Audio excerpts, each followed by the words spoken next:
Hello, everyone, and welcome to Thoughts and Coffee. My name is Sarah Barnes-Humphrey. I'm the founder and host of Let's Talk Supply Chain, the founder of the Blended Podcast and the Blended Pledge, and I'm super excited to be here with you today. We have got Matt from FourKites on the show, and he's spilling the tea of all sorts of things that we're going to be talking about today, including their new pivot. They've got a new announcement at Manifest that we're going to get a little bit of the insider information on, and so much more. But you just have to wait just a few minutes as I go through some of the top things that are happening at Let's Talk Supply Chain today. Now, remember, if you are watching or listening, we want to know where you're tuning in from. Put those in the comments. If you like what you're hearing, I also want to see some fire emojis in the comments as well. We love a good fire emoji here at Let's Talk Supply Chain. All right, so we can't get started without giving a shout out to our show sponsor, and that is the Secret Society of Supplychain.com. If you have not headed over there yet, it is our new membership group, and it's free for all people in supply chain. Now, I want to give a shout out to our newest Secret Society of Supply Chain members. We've got Marvin Hampton, Mark Dunham, Clementine Albert, Natalie Rocco. We've also got Allison Fowler.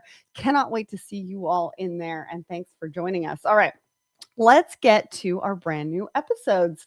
So we've got a brand new episode with AWS. It's number 519, wherever you watch or listen to the show. And we're talking about overcoming the perfect storm, moving beyond basic automation to realize AI's fullest potential. We also talk about firefighting and getting through disruptions and all sorts of stuff. So don't miss out on it. Go and check that out wherever you listen to the show. We've also got a second episode 520, and this is with Beth Hendricks from Infios, and we're talking about the new era of supply chain management. We've been trying to have Beth on the show for a very long time. So excited to have her on the show, and she shared such amazing insights. So wherever you tune in, YouTube, Apple, wherever you tune into the show, go and check that out. We've also got some LinkedIn Lives. These are free events that are coming up. This one is happening on Thursday at 1 p.m. Eastern. Even if you can't attend live, click the attend button because we will send you that recording afterwards. And it's with DCLI. We're talking about optimizing your chassis strategy. Now, these are going to be practical steps. So you're going to be able to take these insights that we share on that LinkedIn Live, and you're going to be able to put that into practice, which I absolutely love. So again, click the attend button. The link is in the comments. And then on February 19th, I'm going to be going live with Matt, the CEO from Loop. And we're going to be talking about why full stack AI is the key to financial and decision clarity in the supply chain. You're not going to want to miss this. Click the attend button. We will send you the link to the recording, even if you can't attend live. What else have we got? In person, we're going to be at Manifest next week. That's right. I'm going to be on stage, I think, 4 times. We're going to be recording a number of different podcasts. I'm going to be on stage with Aviro 360. We're going to be talking about yard blindness. That is on Monday. And then, of course, we're going to be at TPM. That's March 1st through 4th. In Long Beach, California. I'm going to be hosting TPM Live. We're also going to be hosting a pickleball tournament on the Sunday and a women's dinner on the Sunday night. So DM me if you want to be part of any of that. Then, of course, we are going to be recording podcasts on site at Modex. This is the first time Let's Talk Supply Chain is going to be at Modex, and I can't wait to see you there. If you want to create some buzz at your booth, let us know. Send me a DM because we would love to work with you. And then we're also going to be at Breakbulk and Project Cargo. That's April 20th through 22nd. In New Orleans, I'm going to be hosting Breakbulk Live there as well. So can't wait to see you there. All right, what else have we got? Really quickly, we've got Let's Talk Supply Chain Asia. We have just now locked in our new host for the Asia region, and we can't wait for you to meet them. We'll be launching everything around June this year. So make sure to follow the page because a lot is going to be coming out about that. And then Let's Talk Supply Chain Europe. Make sure to follow the page. We've got some exciting announcements coming out on this one. The first one is that we are looking for a host. So if you know anybody in Europe that would be perfect to host Let's Talk Supply Chain Europe, we are going to be putting that out there very, very soon for you to apply. So make sure you tell all your friends. And last but not least, we've got the audiobook for my book, I Buried Her in a French Press. The audiobook just came out. The QR code has the link. We've also got it in the comments as well. It's an Amazon bestseller. Thanks to all of you. And so, yeah, let's get back to the show. But that's some exciting news. All right, let's bring up Matt. Matt, welcome to the show. Sarah, how are you? I'm Thanks doing for having great, me. thanks. How are you? I am so Good. excited to have you back in the Let's Talk Supply Chain Network. We're going to be talking about all the things that you have been working on at FourKites, which has been a lot. You've made a huge pivot, and we're going to be talking about that today. Love the pivot, by the way. So, why don't you tell everybody who you are and what you do? Yeah, so I'm Matt Elenjickal. I'm the founder and CEO of FourKites. FourKites, we are a real-time supply chain orchestration platform, and we use network intelligence and AI to really help companies move from seeing things to acting on them really quick. So that's who we Yeah. are. Yeah, and we're going to be talking about that today. And we're on the same wavelength about that. I was just talking to your team about this because you did something really cool at your recent user conference, which we're going to talk about in a little bit. But we're also shaping a lot of the content and the events that we're doing in 2026 to do the same. I think people are really craving to get their hands on technology to really see how it's going to work and how it's going to help them, how it's going to solve for some of the challenges that they have. So I love to see that. And we're going to be talking about that in a little bit. All right, let's get to the poll of the week. Now, we ask everybody a question every single Wednesday morning over on our LinkedIn page. And most of your day is spent. We had just under 100 votes, 47% aligning moving parts.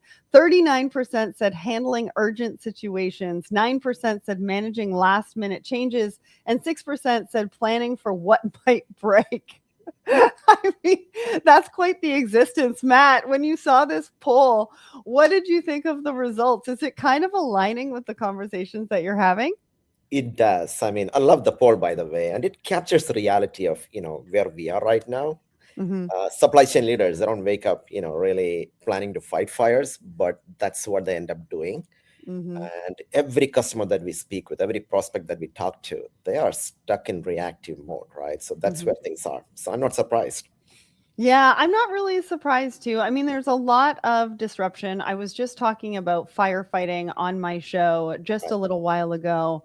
And it's sort of this new normal for supply chain professionals and teams and leaders. And it's sort of like, what's going to happen next? How do we predict this? How do we plan? How do we figure out what is the next thing that we need to focus on so that we can make our supply chain successful? Or Really. what's the next fire I need to fight, right? So yeah. But I don't know how we plan for that because, those fires just tend to Right. come up, and for some reason almost every day it feels like we're playing that game Right. like whack-a-mole, Oh, yeah. right? Yeah. And we need to get out of that. Right. Well, so now's the time of the show where we usually do a market update. And so you talk to a lot of leaders in the industry. You're talking to a lot of customers. I know that FourKites is really entrenched with their customers in really finding out what it is that they need and solving for those problems, not trying to just solve for what we think they need. So who are you talking to right now? What are people thinking? What's the sentiment in the market for 2026? I mean, we've seen a couple of, I think, competing reports on what 2026 is going to look like. And so I kind of want to know what that truth in the middle is right now. Yeah, absolutely. So when I talk to customers and prospects, there are three themes that are emerging in my conversations. The first one is, visibility, it's table stakes, right? And the real gap is execution. So what I mean by that is supply chain teams that generally know what is happening through FourKites and other platforms. But the real bottleneck, Sarah, is still coordinating the actions across different teams, systems, and all the handoffs. So especially when disruptions happen, right, outside the four walls of their supply chain. So visibility is table stakes, execution is a real gap. That's the first theme. The second theme is all around, really workflow ownership, right? People are tired of, tools. They don't need one more tool.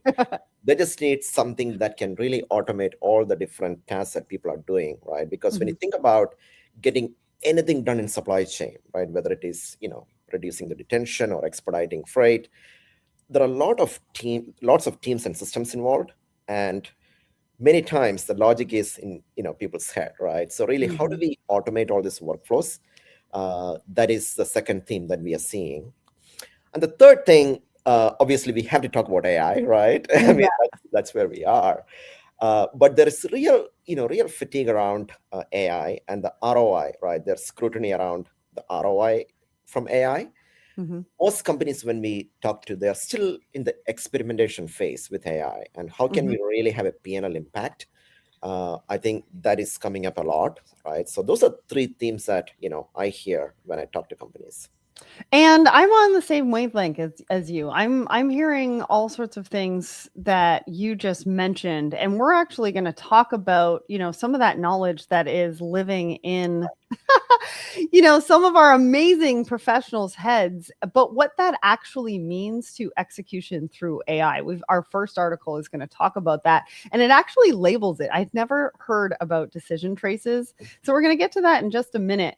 But one of the things that I wanted to point out is the activities that FourKites is going to be doing at Manifest next week, because I think you've got a very interesting session on Monday afternoon that folks who are going to Manifest are going to want to key into their agenda and attend. Can you give us a bit of an overview of why they should come to that session, what it means, who's going to be involved? Because I think you've got some interesting names. Yeah, so there are two sessions that I'm part of. The first one is all around where the market is going, right, from a visibility standpoint. So when you think about the FourKites evolution back in 2025, early 2025, we kind of pivoted the business from real-time visibility into something more. We call it intelligent control tower, and it was all around more emphasis on acting and not just seeing things, right? Seeing is good, but then what do you do after that? How do you fix it, right? How do you close the loop?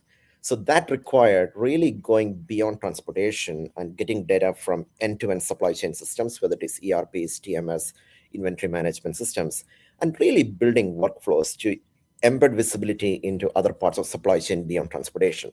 So we'll be talking about that quite a bit in the first session. And the second one, I believe, is all around AI with Tive and Happy Robot, right? What are we seeing in the market around AI adoption, right? And what are the challenges, opportunities, right? Those are the two sessions that I'm part of, and really looking forward to all the discussions next week. Yeah, I'm excited. I think there's a lot of excitement around AI, but there's still some discussions that need to be had as to, like you said, the ROI, what it's actually going to do for our day to day, and how do we implement it without, squandering investment.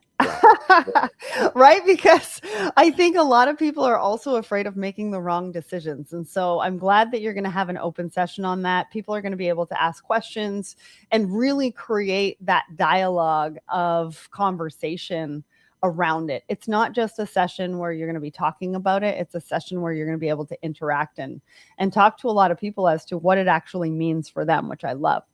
All right, let's get to our first article, because what you were talking about a little bit earlier around decision traces. Now, what this article talks about, AI's $1 trillion opportunity, and you're probably like, yeah. Because we talk a lot about AI and we talk a lot about investment in AI. And what this article talks about is if enterprise software survives the shift to agents. And I thought that was really interesting because a lot of folks are working on legacy systems. Right. And a lot of those legacy systems are actually making acquisitions to make sure that they can, get into the AI world and bring AI to their customers and things like that.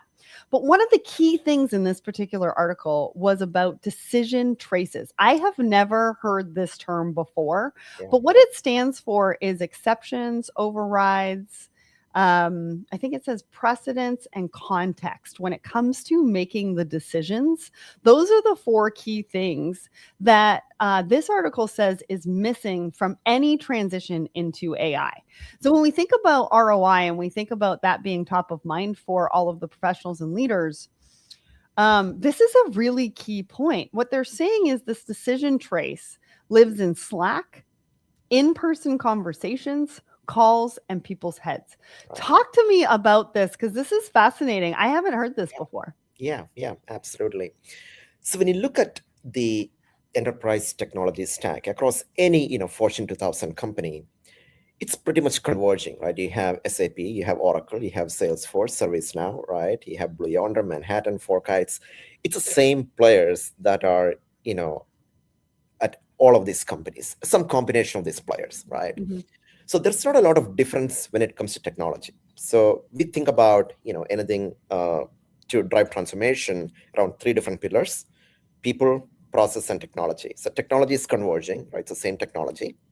And when you think about AI, the foundational models, whether it is ChatGPT, right, Claude or Llama, right, DeepSeek, those are converging as well, right? Again, it's the same, 4, 5, 6 foundational models. So when you think about where the differentiation happens, it is all with people and process. Mm-hmm. Now, what resonated with me, right, is the idea that most valuable data, it is not in systems, it is in decisions. Mm-hmm. And if you look at where decisions, are in all of these companies, it is in Slack threads, it is in, people's head, right? It is in emails. So that's where things are. So how do we really apply AI to bring those decision trees, right? Really bring them into a system, Mm-hmm. maybe into an AI knowledge graph, and help companies automate a lot of tasks. I think that's the future, and any company that can make it happen, I believe they will be the ultimate winner. Mm-hmm. Because like I said, systems are converging, foundational models are converging, right? At the end of the day, you have to drive differentiated outcome to these companies. And the only way to do that is by really taking those decision trees, the Slack threads, the knowledge in emails, and then automating those using AI. So that's the future. So you mentioned the LLM. You mentioned like ChatGPT. I'm one of the things that I didn't see on this list as to where the context actually lives is in the conversations, I think, with the LLMs. Right. So if organizations aren't giving their professionals access to an LLM to be able to, ask the questions in a secure environment for that particular organization, I've been hearing that a lot of professionals are sort of going to LLMs on their own, which is not great. Right. So we do need to give them the tools that they want to be using to be able to do their day-to-day life. But I also wonder if there's context within those LLMs that we might be missing around these decision traces that need to be brought into the loop as well, or not. I don't know. It's just Yeah. something that I was thinking about. Yeah. So I think there's an important point that I wanted to highlight there. So when you think about the context, there's internal context within the four walls, and there's an external context. Okay. And we believe at FourKites, the external context is more important from a supply chain execution standpoint than the internal context, right? So our thought process is that any company that can bring the external context and bring, that along with the internal context into an LLM, they will win. So you are right. Supply chain professionals, they are, using ChatGPTs and Claudes of the world to really, do their job. But many times those LLMs are strictly looking at the internal data. It is missing the external context because that external context is not in any of the supply chain systems, right? So that's what we believe we can bring to the table. And that's what we will be announcing next week at Manifest. Just a small teaser, if you will. You might have to give us a little bit more than that, Matt, but I will give you a minute to think about it. I do want to let everybody know that QR code up in the top right-hand corner, that is your connection to FourKites at Manifest. So go ahead and click that. They're also going to be, their booth is right by the beer garden. I mean, yeah. How did you get that placement? Because you're going to be right in the heart of everything at Manifest next week. Yeah, thanks to your marketing team. So I love it. I love it. So go grab that information. We've also got some information over in the comments as well. Now, I want to get to this second article because the first one really ties into this one. And you wrote this one. And it really talks about how you've gone from visibility pioneer to execution platform. I mean, visibility is really the foundation behind FourKites and where you started. So I've got a couple of questions about why the pivot, but then there was a couple of really key things in this particular article. And I highly recommend everybody go and check this out because you talk about some really cool things that you're doing over at FourKites, which I really loved. So why the pivot? Why now? Yeah, so visibility was getting stable stakes, like I mentioned during the market themes that I was hearing when talking to customers. Mm-hmm. Seeing is great, but there's much more value in acting on it. And our initial thesis was that the execution systems, whether it is ERPs, OMS, TMS, WMS, they will take our data and they will build those execution signals into their systems. That never happened. So we had to own the execution piece, and that's what really triggered us, pivoted us from just pure visibility into a control tower. So when we looked at the control tower market, Sarah, there were three, things that we saw in the market. All the traditional control towers, they were backward looking, right? They would look at all the data from the past, transactions from the past, and they will create great reports. They will tell you what happened, but they're not going to tell you what's going to happen in the future. So that is one thing that we could change with our data set. The second thing is every traditional control tower, they were looking within the four walls, right? Looking at data within your systems, within your data lake, whereas we can bring data outside the four walls. And the third is control towers traditionally, they will tell you, they'll give you a lot of insights, but you still humans to act on the insights. So you have to hire people and then act on those insights from a control tower. And that's not scalable, especially in the age of AI. So what we thought, okay, we have a great data set. It's proprietary. Yeah. We can easily integrate with internal data, right, within the four walls. And we can use AI to really automate the workflows, right, based on insights from the control tower, which nobody's doing in the market. And that's what really got us excited. And we got a lot of great feedback from customers. And that's what led to the pivot of where we are right now. Thank you for sharing that. Now, a couple of the examples that you shared in the article, and I have to say, so if people don't know this, I come from a logistics background. Right. And just so everybody who's watching, if you're liking the conversation, I want to see some fire emojis. Put those in the comments. Really want to see those. And tell us where you're tuning in from. Anyways, because I know we've got some new people that have come on the last little bit. So for me, I was an operations person, right? So I handled all the ocean freight files, the air freight files, like all that kind of stuff. And I remember the manual having to trace a container and then, inputting the information to update the client. And the examples that you gave in this particular article between Tracy and Alan, I mean, Tracy can work on communicating delays with the clients in the background where you don't even have to think about it. And I think about how much time that would have saved me and so much headaches and all that kind of stuff. And then you've got Alan that if there's a delay can auto reschedule an appointment. I mean, the fact is I don't have to go in there and have to try to get into the website and figure out where I have to go for that and then reschedule an appointment. And somebody else can do that for me. Somebody else. Yeah.